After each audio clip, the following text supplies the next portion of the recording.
pense qu'il y a effectivement un vrai besoin et de garder ce lien entre les communautés de Chutz La'aretz, de France en l'occurrence, avec Israël, c'est fondamental. Nous sommes leur oxygène et ils sont notre force.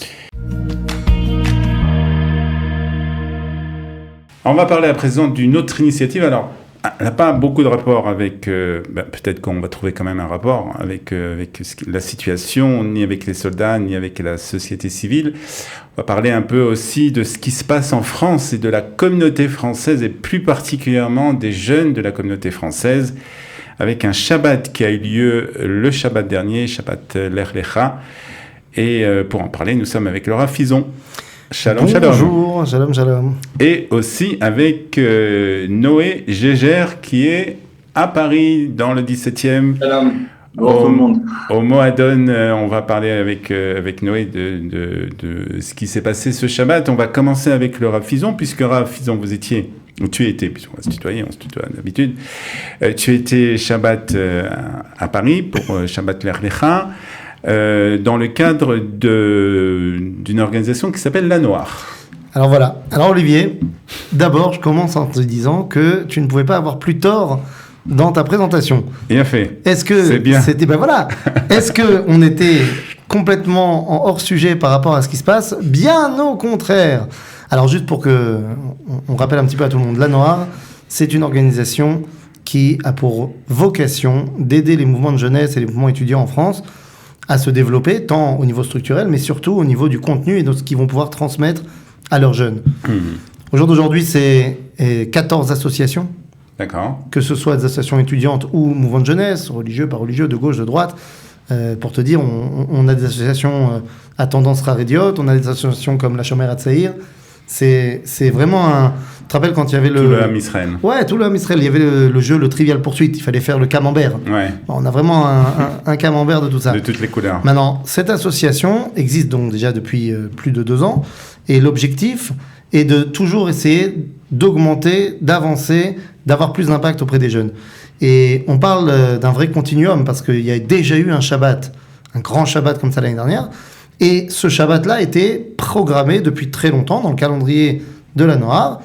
Mais effectivement... j'avais pas tellement tort quand même dans la présentation. Voilà, exactement. C'est vrai que c'était prévu depuis tellement longtemps, mais je suppose que le sujet a été adapté par rapport à la situation. Voilà, normalement ça devait être un Shabbat qui a pour vocation, comme on a l'habitude, de renforcer les associations pour avoir encore plus d'impact auprès de tous les jeunes juifs de France, jusqu'à Grégory de Pau qui n'a pas l'habitude d'aller dans les synagogues. Mais effectivement, au vu de la situation...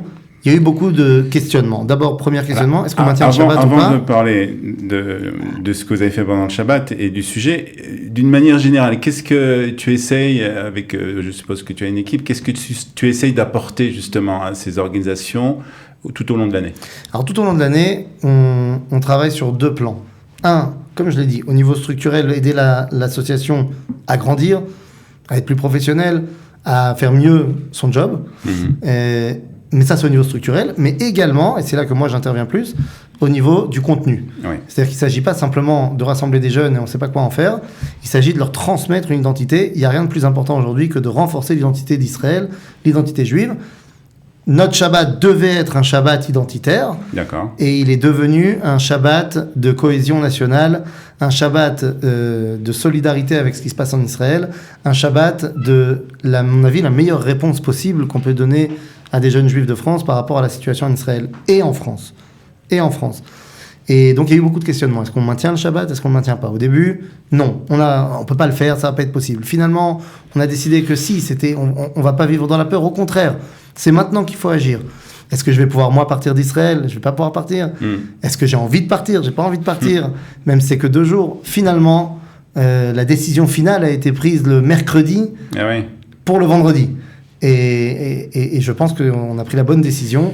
On a réussi à réunir quand même pas mal de jeunes dans ce Shabbat extraordinaire. Quoi, une centaine, 110 jeunes 110 personnes. Alors, il y avait le staff, une centaine de jeunes. C'est pas vraiment des jeunes, c'est des gens comme Noé, c'est des responsables de mouvement, des formateurs.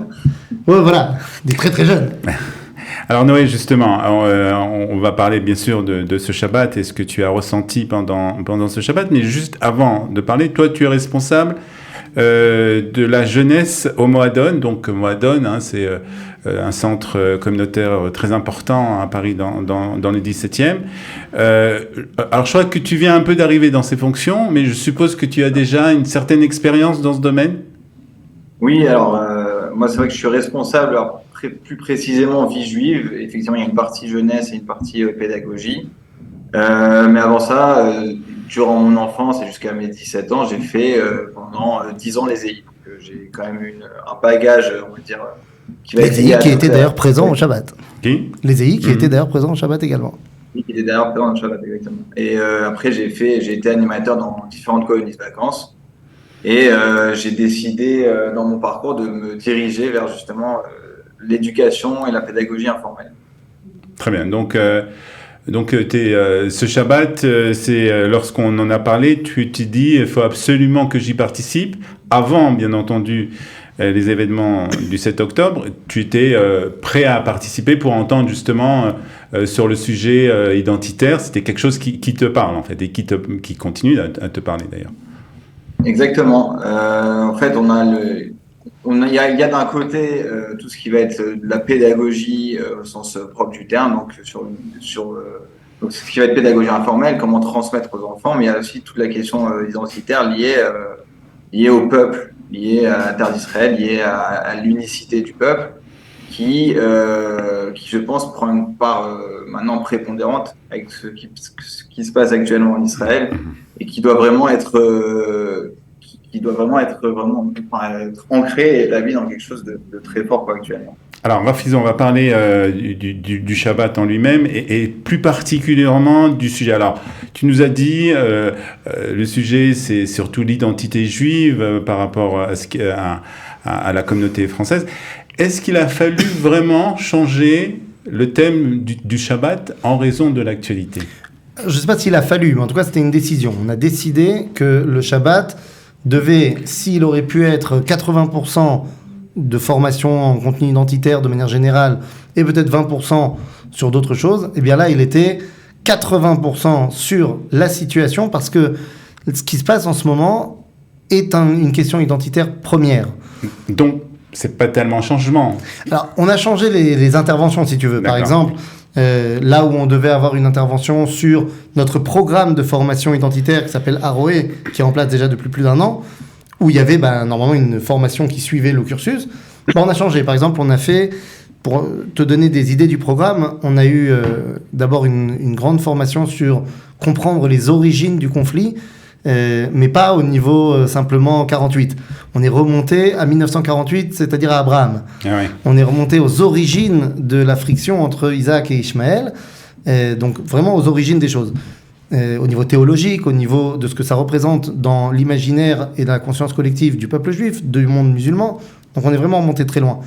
On a parlé également on a eu une grande formation qui s'est séparée en plusieurs parties, en plusieurs groupes, de savoir comment on peut transmettre ces événements du 7 octobre, de la guerre, de ce qui se passe aux différentes tranches d'âge.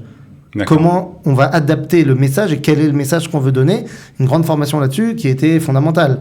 On a eu une formation également au niveau de comment argumenter face à nos détracteurs.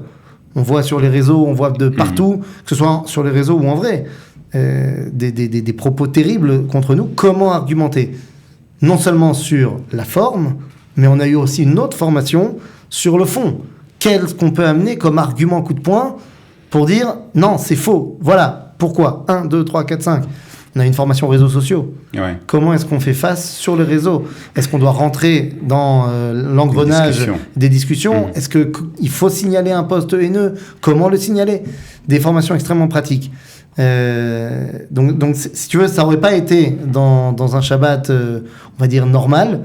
Mais là, c'était le plus normal des choses de le faire. Ouais. C'est ce qui est revenu de toutes les associations. Alors, Noé, ce que je voudrais te demander, parce que nous, on a beaucoup parlé depuis déjà le début de cette guerre sur Studio Qualita, des réactions des personnes, comment ils ont réagi, comment ils ont vécu ces événements.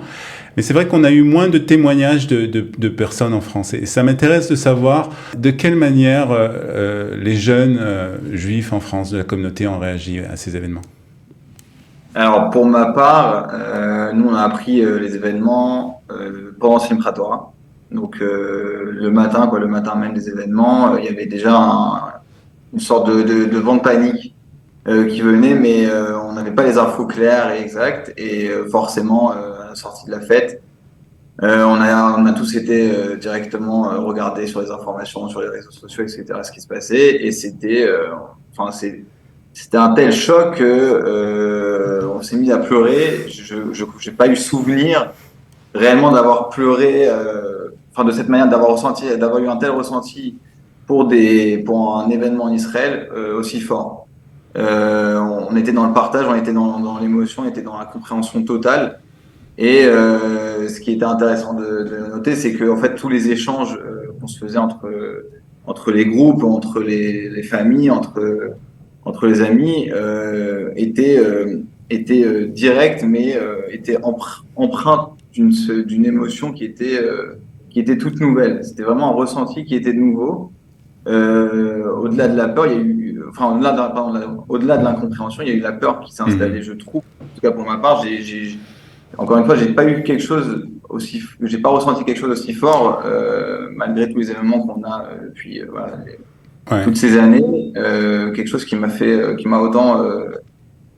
Alors, les Israéliens ont réagi immédiatement. Alors, bien sûr, ceux qui sont partis sur le front sont partis, et ceux qui ont été mobilisés sont partis.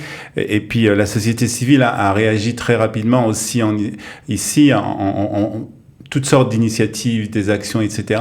Est-ce que vous avez eu le besoin aussi de faire quelque chose dans ce sens, ou peut-être aussi tout simplement de vous réunir? Oui, c'est ça. Alors, en fait, on a au sein de Moadon, donc notre mouvement jeunesse, on a identifié plusieurs besoins. En fait, il y a le besoin d'être présent pour ceux qui sont en Israël, juste par la parole, par les appels, par les échanges, etc., par les discours. Il y a le besoin de faire des dons. Donc voilà, que ce soit des dons financiers ou des dons en termes de temps, des dons de la personne, des dons d'objets, de cadeaux pour les enfants. Et il y a des mouvements de prière, tout simplement. Donc voilà, nous, on s'est axé en tout cas sur ces trois parties et on a mis en place des campagnes de dons. On a transféré les liens, les campagnes de dons qui sont les campagnes principales. On a joint nos anciens animateurs, nos anciens colons de Moadon qui sont en Israël. On a pris de leurs nouvelles, voilà, pour justement pour voir leur ressenti, pour discuter avec eux de leurs sentiments. Et on a organisé aussi un événement lié autour de la prière. Donc, on a pu faire des teilim, on a pu chanter et on a pu faire des tfilotes. Dans quelle situation vous avez trouvé votre équipe et toi, cette jeunesse? Je vais te dire, le point principal qui ressort de ce Shabbat et de manière générale, et c'est ce qu'on voit aussi en Israël, cette notion d'unité. Tu parlais des initiatives qui ont été prises. D'abord, c'était le mot d'ordre de ce Shabbat. On ne va pas seulement vous former, mais on veut que maintenant, vous preniez des initiatives. Et quand on dit tous au front, c'est ça, tous au front, c'était vraiment l'objectif. Et c'est qui vous prenez des initiatives? C'est toutes ces associations. Quand je te parlais tout à l'heure de 14 associations, il faut comprendre qu'on parle de 35 éducateurs, on va dire chevronnés, comme Noé par exemple. On parle sur toute la France, de 1000 animateurs pour parler à près de 15 000 jeunes. C'est-à-dire qu'on parle d'une vraie action, d'une vraie force. Et pour te donner un exemple, Motsei Shabbat, on a organisé avec les différentes associations un concours de vidéos. Faites-nous une vidéo soutien à Israël. Nous, on avait prévu 1 heure dans notre programme. Faites-nous une petite vidéo par groupe, par mouvement. Et finalement, ils ont décidé d'en faire quelque chose de fantastique et on vous transmettra les vidéos. Ça a duré plus de 4 heures. Et les vidéos étaient extraordinaires. On voit qu'ils voulaient s'impliquer. Il y a eu des vidéos qui ont été tournées en partenariat avec des soldats sur le front, en temps réel. Donc c'était assez extraordinaire. Parmi les autres initiatives, il y a une initiative qui est venue communément de la Shomer HaTzaïr, d'Ezei. J'ai parlé de ce que mon fils avait eu à l'école ici en Israël, qu'ils avaient eu un Zoom avec une école de son âge de Californie. Et à partir de maintenant, eh bien, ils sont en contact. Chaque élève a un correspondant, tu sais, comme nous on avait quand on était jeunes. Et je leur ai dit, mais pourquoi on ne ferait pas ça? Pourquoi est-ce qu'on ne ferait pas un correspondant de tes jeunes à toi? Tu trouves 10 jeunes de la Shomer HaTzaïr en Israël et vous faites correspondant. Il y a un projet qui s'est mis en place tout de suite.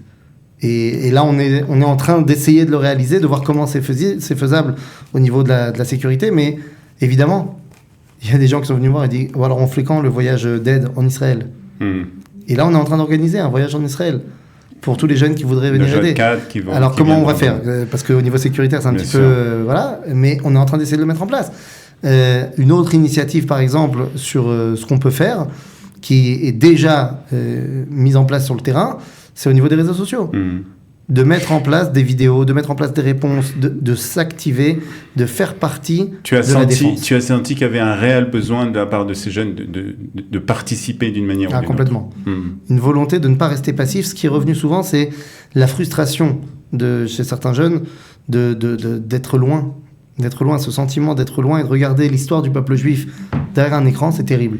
Moi, personnellement, c'est ce qui m'avait fait faire l'Aliyah il y a déjà plus de 19 ans. Donc aujourd'hui, il y a une vraie volonté d'aider, et pas seulement en faisant des colis, pas seulement en envoyant de l'argent, mais en étant un acteur de l'histoire.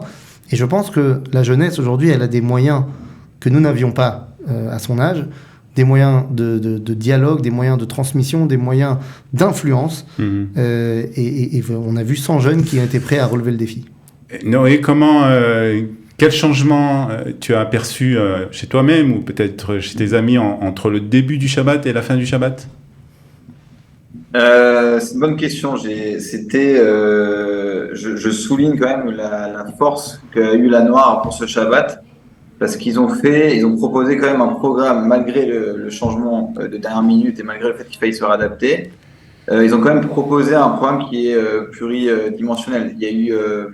Il y a eu effectivement 80% liés à Israël, mais on n'a pas oublié qu'il y a eu des formations en termes de pédagogie et de la formation pour les enfants.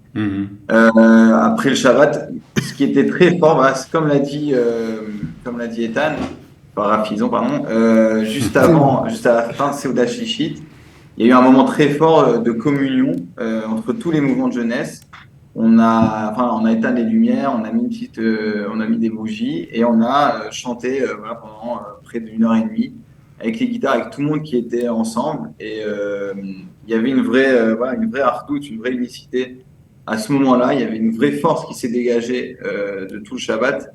Je trouve que ce soit dans la qualité des échanges, dans la qualité de la transmission, dans la qualité de ce que nous on veut par la suite transmettre comme valeur et comme force aux enfants, et j'ai vraiment eu un sentiment de ok, on a un devoir à jouer, on a une responsabilité à jouer. Maintenant, qu'est-ce qu'on fait? Et le fait que la Noire et le Shabbat en général aient rendu ça, je dirais, concret, il y a des actions concrètes qui sont mises en place, donne vraiment une dynamique assez exceptionnelle. Très bien, donc on a compris, on s'arrête pas au Shabbat. Exactement. Ça va continuer. Ça va continuer. Ça continue déjà. Toutes les initiatives qui ont déjà commencé, on est en train de les accompagner pour les réaliser. Et on a demandé aussi à chaque association qui n'était pas déjà en train de faire quelque chose, de nous proposer une initiative qu'ils vont mettre en place. Et ils sont tous déjà dans les starting blocks, donc très bien. Ça va être fantastique. Un mot de conclusion, Noé? Un mot de conclusion. En France, en ce moment, on a un sentiment de peur, je trouve, qui est assez présent, qui est assez fort. Je pense que pour réagir à ça, il y a l'unicité qui doit être vraiment très forte, et elle est déjà extrêmement présente dans le monde entier. Et ça, c'est quelque chose que je n'ai jamais vu, auquel je n'ai jamais assisté, et qui donne vraiment de la force. Il faut savoir réagir intelligemment face à la menace, et surtout face aux agressions verbales, aux agressions sur les réseaux sociaux. Il faut avoir un discours qui est adapté, mais non seulement pour être clair envers les personnes à qui on est confronté, mais surtout pour être clair envers nous-mêmes. La force aussi de ce qu'on a appris, c'est que on a eu des cours, des conférences sur les origines du conflit, mais pour comprendre. Et elles ont été importantes pour la compréhension de ce conflit et pour se dire ok, on a une légitimité en tant que peuple et on a une légitimité de défense. On a le droit, on a le devoir même de nous défendre, parce qu'on se défend contre, comme l'avait dit Rav Fison pendant pendant le Shabbat, c'est le combat de la lumière contre l'obscurité. Et c'est vraiment le sens que j'aimerais donner à ce Shabbat. Alors, Fison, pour terminer, je crois que vous avez quelques appréhensions avant de partir. En revenant, Ouais, en revenant quoi? quel est votre sentiment? J'avais quelques appréhensions. Effectivement, tu me connais, j'ai l'habitude de voyager souvent. Mais c'est vrai que c'est la première fois où j'avais un sentiment très bizarre de devoir quitter Israël à ce moment-là.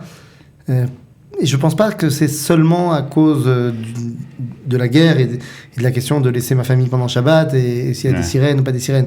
Je pense qu'il y avait vraiment cette notion de je ne peux pas partir maintenant, il faut que je sois là.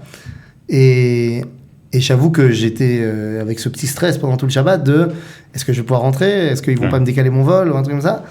Bon, finalement, je suis rentré, il y a eu 1h30 de retard, mais bon, voilà. Ça va. Donc, un grand soulagement, mais je pense que, voilà, je ne regrette absolument pas et je pense qu'il y a effectivement un vrai besoin et de garder ce lien entre les communautés de Chutz La'aretz, de France en l'occurrence, avec Israël, c'est fondamental. Nous sommes leur oxygène et ils sont notre force. Noé GGR et Rav Fison, merci beaucoup. Et bonne continuation. Donc, Noé, alors, dès que tu arrives en Israël, tu viens nous voir. Avec grand plaisir. J'espère venir le plus rapidement possible. Merci beaucoup. Am Israël Chai.